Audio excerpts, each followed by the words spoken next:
Good morning, everyone, and I guess good afternoon if you're on the East Coast. My name's Brenda Simmons. I'm the CEO of the Institute for Public Strategies, and if you don't know us, we're an organization that's been around for about almost 33 years now, and we do community-based public health prevention. So we promote public health through an equity lens in at the community level.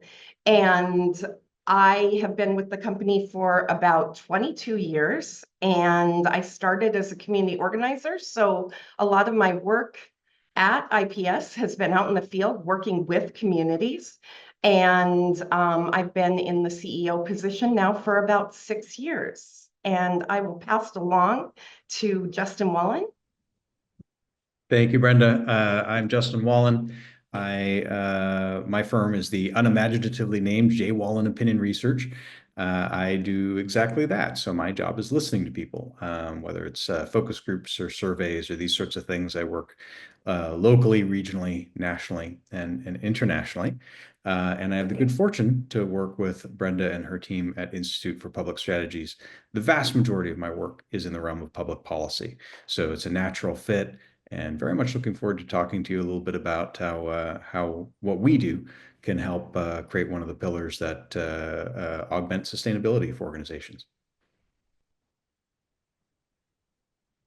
And so we're focusing on a roadmap to sustainability. And we are talking about this in the context, you'll hear me refer to, or us refer to, coalitions a lot. We're talking about this in the context of um, public health solutions to community-based problems. So working with communities to solve problems. And a lot of times that is with a coalition or another community group, but it can also be an organizational sustainability approach.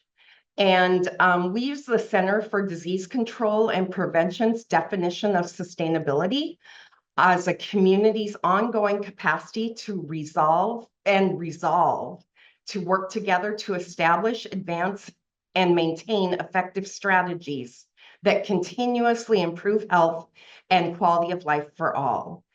And we are going to talk about three pillars of sustainability that fit within this definition and how we can establish those, the importance of the different pillars, what they mean, and how they support an organization and how you assess for them also. And the first pillar we'll talk about and we'll spend quite a bit of time on is the social infrastructure pillar. A lot of times when people, if you're asked to do a sustainability plan or think about sustainability, they immediately go to resource development. So looking for new grants when funding is ending, that kind of stuff. We put that as the third pillar because it actually flows from the other pillars. So we considered the most central pillar to be the social infrastructure pillar, which will flow into community conditions and resource development.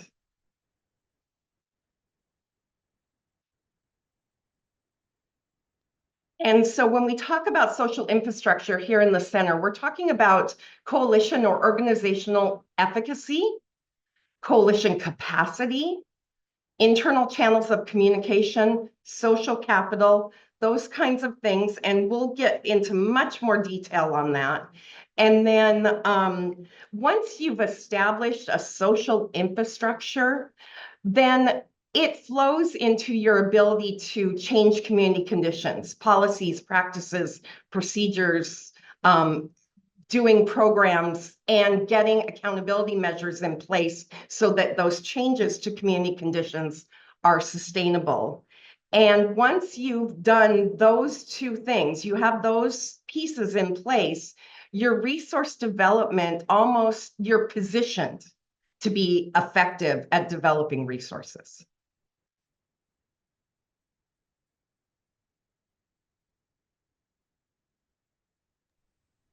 And I'll pass it on to Justin here. Thanks, Brenda. And I'm going to talk about the next several slides because they deal with that one pillar of social infrastructure that I can help with, and that is evaluating an organization. So when we're a part of something, especially organizations that are action oriented, you tend to have a lot of people involved, and this is a strength, who feel very strongly about their mission. It's terrific, but it can be a challenge to have situational awareness about the strengths and the weaknesses of an organization that allow it to thrive and improve and really make a meaningful difference over time. And that's where we come in, or opinion research in general. It doesn't have to be by an opinion research firm necessarily, but it does need to be conducted by someone independent to be as credible as possible. And you'll understand this as you may already viscerally understand it, but you'll understand it as we kind of explain some of the example questions that have been put together here. The several components that you evaluate of membership are key. One is shared vision, shared leadership, commitment to collaboration, willingness to act for common good, and history of achievement. You have to evaluate all those different components in different ways to get an accurate assessment of where the organization is and where it wants to be. So if we can move to the next slide, we'll get into a little bit more specifics. And I'll say this this survey instrument that we're using as an example that has been tried and true over the years at IPS. This is developed not in isolation by an opinion researcher like me. It's critical to have an instrument like this developed in collaboration with an organization like Brenda and her teams, because opinion researcher truly needs to better understand those components that are mission critical to the goal at hand. And working in isolation only gets you so far, no matter how good you are or anyone in my shoes is. So these questions, I'm actually particularly excited to share them because they're remarkably actionable. You can see here the bullets, how we've split this up into several different categories. First, members' perceptions of the coalition. You can see the questions here on the top right, and the first part of that box on the right-hand side. They seem pretty straightforward, right? But they're profound, really. Look at number 4. We have a shared understanding of the problem we are trying to solve and potential strategies for resolving it. This seems like table stakes that everyone would know it, but it's not, because the reality is we often are trying to solve many different problems that kind of fall under the same header. And coalition around what those core components were, the 1, 2, or 3 things that truly are driving an organization towards a success. That's the criticality. You can have other sub themes, but everyone's got to be singing from that same book that allows them to be most effective. So that's actually critical. We need to make sure that people see that, understand that, and that it is true. The expertise of the members is critical. You don't want to be part of an organization that is not making great use of you and the folks around you to move the ball forward. And there's different questions in the second part of the box clearly speak to this. We're able to tap into the expertise of members to increase our understanding of challenges and opportunities. It's a terrific question. The reality is sometimes a lot of wonderful skills are left fallow. Simply because they're not aggressively cultivated and leveraged. So we want to understand the degree to which members see that as being used. It allows us to see those blank spots that we can improve upon pretty rapidly. Ownership. This question, there's a strong sense of ownership and buy-in. We're committed to continuing to work together as a team. All these things speak to cohesion. Trust is another one. I want to briefly mention this question 8, the simple question. Members trust one another. You can't really, as an organization, ask that in conversation. It has to be asked independently, and it has to be asked anonymously, because it's just a hard question. But absent asking that, you won't really understand the degree to which there may be fractures that more often than not, trust is one of those fragile things that can easily be destroyed. It can also be fairly rapidly built if it's focused on. So it's a remarkable question. I love that it's here. I know it seems very, very obvious, but you just don't know the answer unless you ask. And most organizations, frankly, are too afraid to ask. You can't be afraid to ask these questions. You need to know the answers to them. They're critical to success over time. We can go to the next slide, please. So, kind of brass tacks, the actionability depends largely on an understanding of the process. And this top half of the right-hand box speaks to this. We have a number of different questions that go towards it, not least of which is understanding the data that surrounds any particular effort the underlying policies that you're trying to persuade. Need to get a good understanding of does the group as a whole have that deep-seated understanding of how policy can be moved and adjusted. Storytelling. When you are in any part of an organization, you're selling. You're selling something. And to sell efficiently, you have to be able to tell a story. This also goes back to one of my earlier points of you kind of have a lot of different things that people may be interested in that fall under the same banner. This goes to telling a good story. You have to be able to distill your most important features of an organization, the things that most are important to you and to your audience, and focus on those and understand how to communicate those. And this evaluation gets a quick, good assessment of, is that actually the way that the organization is moving forward? Sense of accomplishment and pride, unity and cohesion. These, of course, are things that allow an organization not to just be around for a year, but to be around for years and years and make changes over time that are indeed sustainable. We can move to the next slide, please. And then again, this is a survey that is fielded regularly with organizations. And the great thing about that is it has, by virtue of that, there is information about other organizations over time. Not all of that can be shared, but certain data points in general can be shared that can be helpful to benchmark your organization against others. I love this first item here, the confidence and coalition.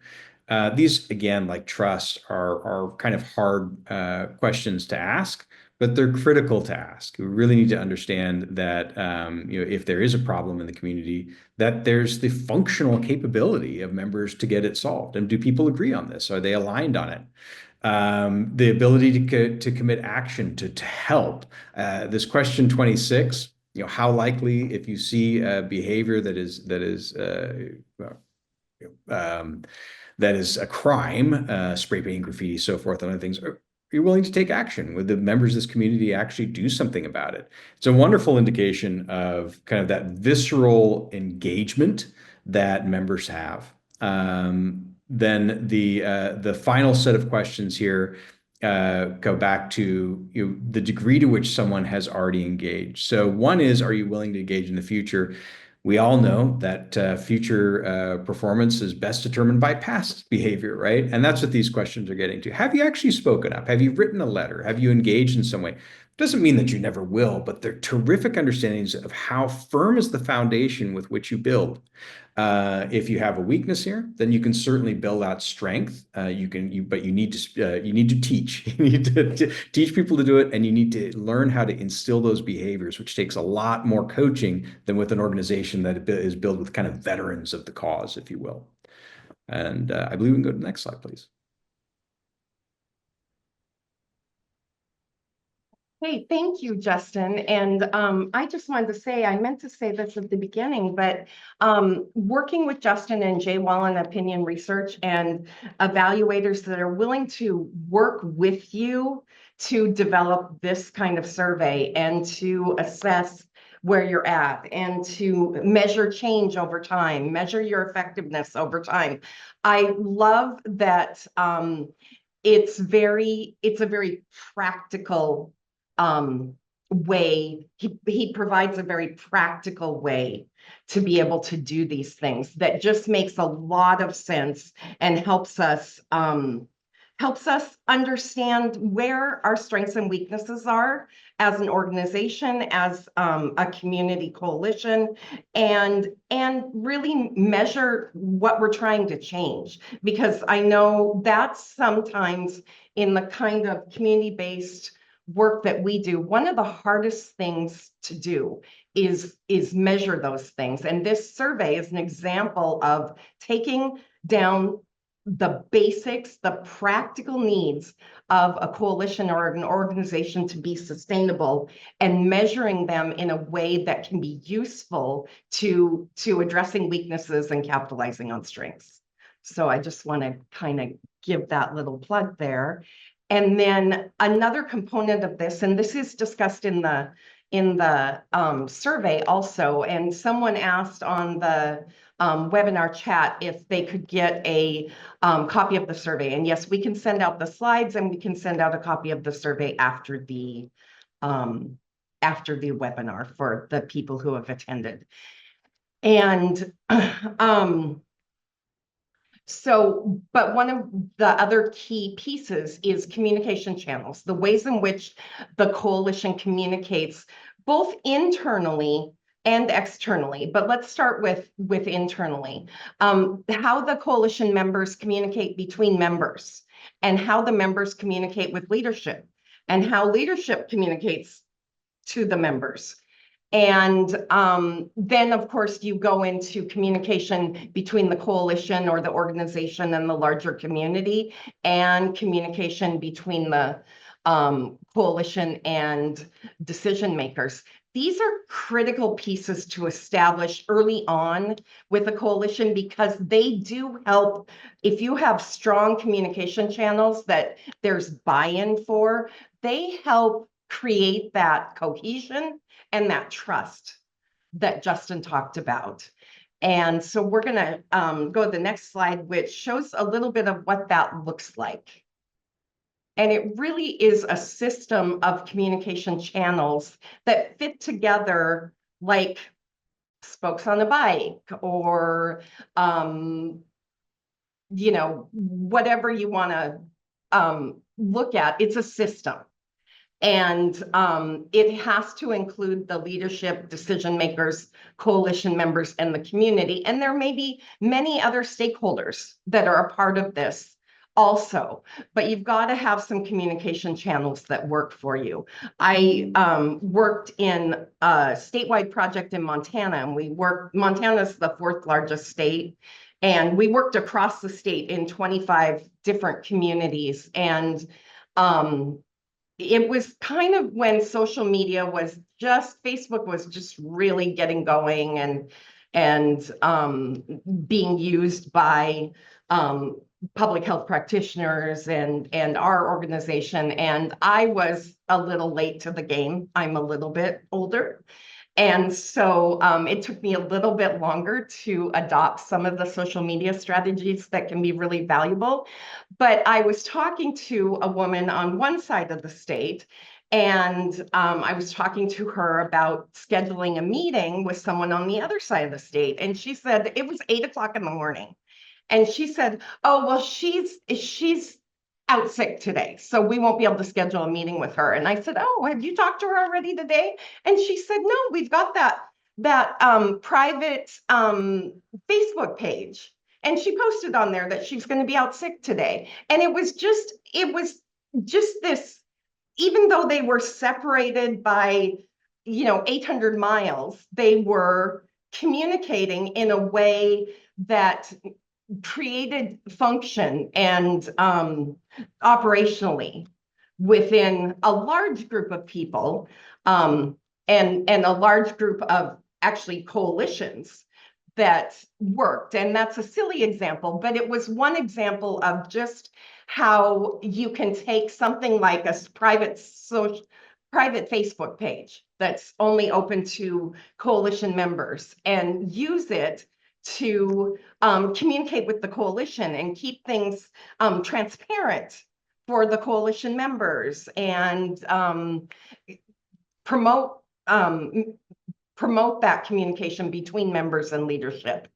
So just a silly example of that, but we have lots and lots of tools available to us around communication channels that we didn't used to have. And it's much easier to establish those communication channels now. And that really needs to be a priority at the very beginning, figuring out who your stakeholders are and your constituents, and establishing those communication channels. And it will really contribute to your sustainability. Next slide, please. So also part of a social infrastructure, and Justin mentioned it, is social capital, the ability of a group to obtain resources and get others to agree and act in a way that benefits the coalition or advances the coalition's vision and goals. So social capital, is the coalition recognizable? Do people recognize it when they hear their name? Do they have spheres of influence over key sectors or stakeholders or decision makers? Who are their networks? Who do they bring in and have access to? Do they have access to decision makers? And what is their history? Those are all really important things. We were working with a coalition. It was a fairly new coalition, but it'd been meeting for a good 6 months. And one of the coalition members had access to a decision maker that was going to be really important to achieving the coalition's goals. And she had been sharing about the coalition meetings and what the coalition was interested in and what the coalition was doing on a regular basis with this decision maker. And the decision maker was always pleasant and nice and kind of you know, but didn't show a lot of interest. And so they invited a reporter to one of their meetings. And the reporter showed up and actually stayed with the camera person for the entire meeting, did this incredible news story on the 11 o'clock news. And at 9 o'clock, when she was prepping for the story after the coalition meeting, she called this decision maker, this policymaker, and said, and asked what she was doing to support this coalition. Well, she didn't even remember that she'd been told about this coalition. She was very angry the next day that she hadn't heard about this coalition. And to make a long story short, the coalition leadership was able to get a quarterly meeting with this policymaker for the rest of the 4 years that she was in office. And it was really critical that that connection was really critical to the success of the coalition, the continued success of the coalition today. So that social capital, that recognizability, however you go about establishing that and establishing broad networks of stakeholders and influence and access to decision makers, there's lots of tools for doing that, but it's a critical piece of sustainability. Next slide, please. This is just a picture of the coalition that I was talking about. Diverse coalition, lots of stakeholders out doing a cleanup in their community. So we're back to the pillars of sustainability, and we'll move on to community conditions. So establishing the social infrastructure is really where you start. But then once you've established that, you are looking as an organization, as a community group, as a coalition, you're looking at policies, practices, procedures, and programs to put in place to prevent problems. That's really the ultimate goal. You're not there just to take in money. You're not there just to meet and network. You're actually trying to achieve something that will prevent problems. And in community-based work, that's usually policies, practices, procedures, and programs. And so under community conditions, community awareness of any policies or practices that are being promoted is critical. Adherence, once policies are put in place, adherence to and use of those policies, actual accountability measures in place to sustain any kind of policy change, and measuring the impacts and outcomes and making sure the community is aware of those also, and that they are tied to the policies or programs that have been put in place. So it doesn't end once you get a policy or practice in place. You really need those accountability measures and to be measuring impact and continuing to communicate with the larger community about what's going on to maintain that. So to sustain those policies, practices, and procedures, because we've all seen a policy go into place and never get used. We've seen policies reversed because they weren't used. And then we see other policies like what we've seen in San Diego is no smoking on the beach policies. And these are policies that really are self-enforced by the community. They aren't, they can be enforced by law enforcement, but really what you'll see if someone lights up a cigarette on the beach is more times than not, someone will walk up to them and say, hey, it's not okay to smoke on the beach. And they're almost self-enforcing once people are aware of them. Next slide, please. And then community conditions, which I'm sorry, I just lost my train of thought there for a second. Changing community conditions is a critical part of what you're trying to achieve, and you want those community conditions to be sustainable. So we use a multidimensional effort to influence community norms, and that includes the community awareness, like we talked about before, community engagement, having engaged community members, clear goals and objectives, and again, communication mediums, external that can go out and educate and bring awareness and attention to the efforts. Next slide, please. So we talked about social infrastructure. We've talked about the types of things, community conditions that you're trying to change, the changes you're trying to achieve. So then we're going to come to resource and development. And I just can't stress enough why I'm talking about resource development last. And it's because it is so much easier and you're so much better positioned to develop resources, find resources, if you've got that social infrastructure in place and you have made changes to community conditions, the community's aware of that, they're aware of the positive impact of that, there are accountability measures in place. Then when you go to develop your resources, you actually have a story to tell. Next slide, please. And there are lots of different kinds of resources. A lot of times a program is ending. We just had a program end in the South region of San Diego County. And what we've done is we've worked to braid resources together from other organizations that were partners on the effort. And it was funded for 5 years by the Substance Abuse and Mental Health Services Administration. And but there were events that were created out of that effort that they wanted to maintain. So they braided resources together in the South region of organizations that are committed to making sure those events live on.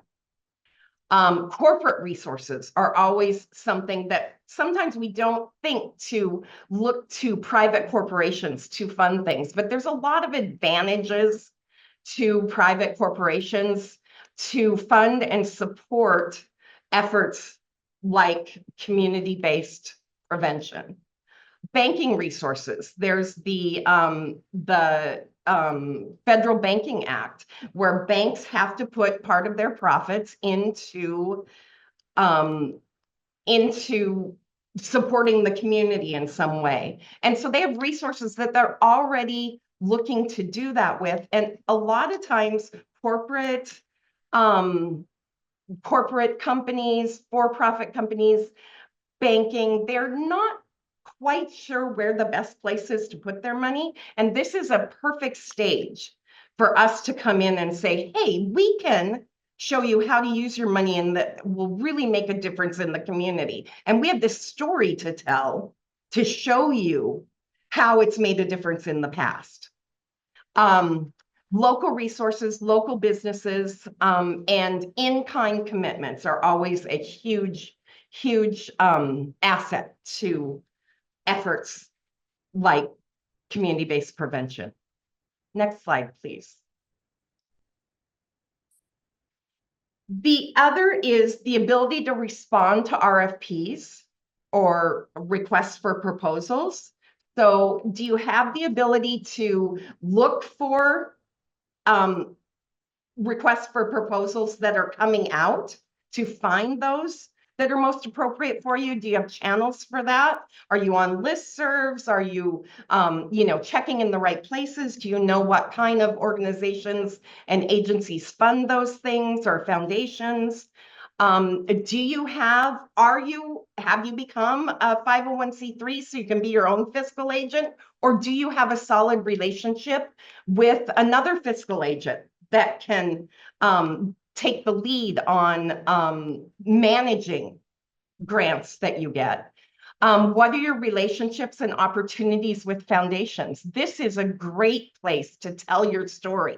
Once you have a story to tell, if you're going to foundations at the very beginning and you haven't done anything, but you have lots of good ideas, that's not really the optimal time to be building relationships. The relationships with foundations and other funders come when you have a story to tell and you want to elevate that story and continue to move your efforts forward, because you've established that what you're doing works and it's creating effective change, and that you know how to create change, positive change. And then, of course, local government resources. But one thing to really think about is you don't have to be a 501c3, but you do have to, in a lot of cases, have a 501c3 or a nonprofit that's incorporated that can serve as the filter for any funds that you get, especially from a government agency. So securing funding from private and public grants or contracts to carry the mission of the coalition forward is critical, but it comes after the other two pillars have been established. Next slide, please. And so I'll just kind of reiterate here a little bit. We start with social infrastructure. The Coalition Efficacy Survey or Organizational Efficacy Survey is a great tool for measuring coalition capacity. The communication channels need to be established way up front, and it's really important to establish social capital with whatever group or organization you're working with. And then the meat of what you're doing, actually trying to create community change, that comes secondarily to the establishment of the social infrastructure. And I don't want to say these are a 1, 2, 3 in order, because building social infrastructure and maintaining social infrastructure is something that needs to happen entirely throughout the entire process at any point in time. I don't care if you've been in business for 33 years, you're always maintaining and reestablishing and strengthening that social infrastructure. And then you're positioned well to create changes in community conditions, to establish accountability measures around those changes, and to measure whether those changes are working or not, and adjust as needed. And from there, you're positioned to really develop those resources, whether it's organizational commitments, corporate commitments, development, fundraising, all of those things. And when you put all of these three together, what you get is an organization that actually can sustain itself on a very long-term basis. It's just well positioned. So I really encourage you not to, next time you talk about sustainability and the sustainability plan, or anything that you need to do when you're thinking about sustainability, don't start with resource development. That's where you come to at the end. And believe me, if you can start with social infrastructure, community coalitions, your resource development will be so much easier. Next slide, please.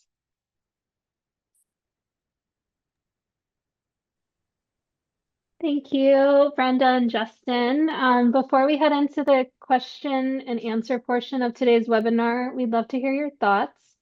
So you can either scan the QR code on your screen. I will also share the link in the chat in just a second. Your feedback's valuable to us. It helps us plan for future webinars. It also helps us to know, how this one went, but definitely want to hear from you if there's anything in particular that you would like to hear from us in one of our upcoming webinars. And as I mentioned earlier, I know there's been a lot of questions about the slide deck and the survey that was shared. We will be sending the recording out with the slide deck and the coalition efficacy survey by the end of this week. You'll be receiving that from me. And I also just want to quickly note that IPS does offer training and technical assistance for all of our core competencies. And so if you're interested in learning more, you can reach out to us at info@publicstrategies.org. And I'll also share my personal email in the chat as well.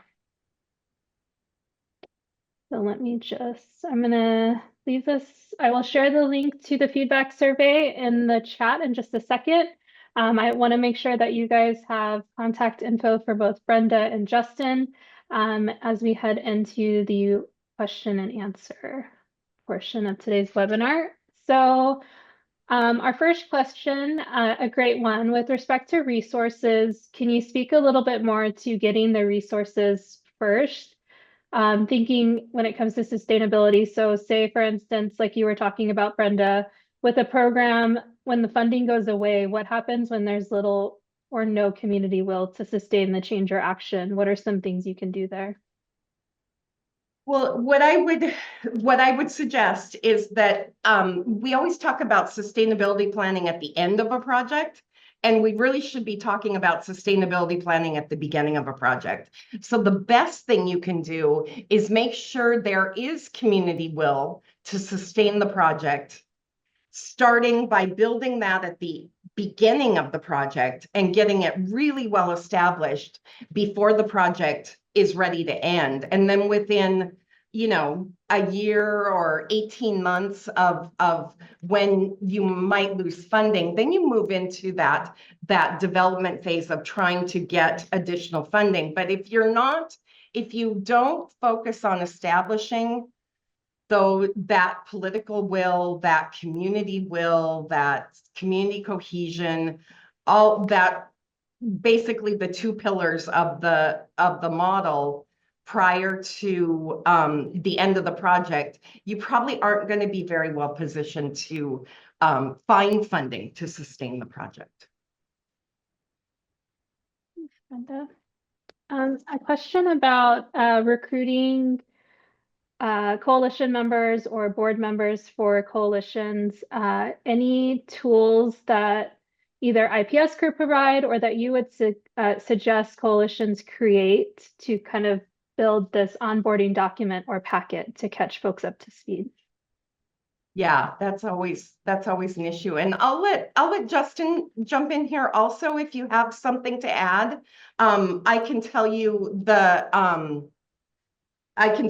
what we do for onboarding and recruiting, but Justin, do you have anything in here from kind of a evaluation or data perspective that you think is critical to this onboarding process? I think it's important to first make sure that you understand what people's hopes and goals are when they're entering any organization. And the survey that we spoke about earlier is something that can certainly benchmark that and allow you to have a fairly good understanding of what people have in mind when they're entering an organization. And that's very useful because you can address that on the upfront when you're having onboarding and discussions. But I would only say, and I know this sounds very, very obvious, but it can be a step that's skipped, is to always ask, and not only what are you interested in, but I would always recommend following up with why. And that will help give you a much better landscape of the motivations of those that are interested in becoming involved. It also gives you an opportunity at that point to introduce the potential of additional recruitment if you see alignment at that point of entry with those folks who are entering your membership. It's that additional bit of sharing that usually instigates people to think, you know what, I've also got 4, 5, 6 other people who may be interested in some level of involvement or even giving. Thank you, Justin. That's great. I know that we always have a kind of a little bit of a conflict that goes on. Conflict's probably not the right, a push-pull, where we've got an established coalition that's been working together for a while. They know what their goals are. They know what they've achieved. They have the history. They've learned together. And then some new people come into the group, and it almost feels like you're starting over, because you're needing to bring them up to speed, and they want to go through a process that we've already done and that kind of stuff. So I do think this onboarding packet idea is really, really critical. And thank you for that question, Lisa Stewart. And we usually use things like, it's different for every coalition or organization, but some key things are: what are the established goals and objectives? What has been achieved so far? Basic notes from meetings and trainings and retreats and that kind of stuff, so someone can see the evolution and how we've gotten from here to there. And really having a couple board members or coalition members who, if a new member or a couple new members come on, work with them to bring them up to speed, so they aren't just feeling like they're coming in and they're not being heard. They understand that, you know, some of these processes have already gone through, and the coalition can bring in new people who have new ideas. You may want to adjust your goals and your objectives. You may want to, based on input or skills that new people bring to the coalition. But if I were looking at some kind of onboarding packet, I would definitely make sure your goals and objectives are very, very cool, very, very clear, that you have identified who your stakeholders are, who the groups are that you are communicating with, the roles of individuals in the coalition. And a great thing to do with a new coalition member is to give them a role within the coalition, because they can dive in and they can really learn about where the coalition has come from and where they're going, and be a part of that. The last thing you want to do is have them sitting on the sidelines feeling like they're not being heard, because you've got this really cohesive group that they don't feel like they're a part of. So I hope that's helpful. Thank you, Brenda. So the next question kind of speaks to when a coalition kind of loses momentum, you know, when a coalition starts to become unsustainable or really just ineffective. What's the best way to sunset it? Boy, that's a question that I haven't thought about that much, honestly. Catching me off guard a little bit. I would say that you're going to want to make sure that you communicate with all the stakeholders that have been invested in the coalition, that you are sunsetting the coalition, and maybe give them referrals to other groups or resources where they can put their energy, and just don't just disappear. Make sure that you're giving referrals, and you're kind of handing almost coalition members off to other groups in the community that could benefit from what they have to offer. Perfect. Thank you, Brenda. I don't think it's an easy question to answer. It's not. I think it is the reality that some of us who have been in community work for a while probably face.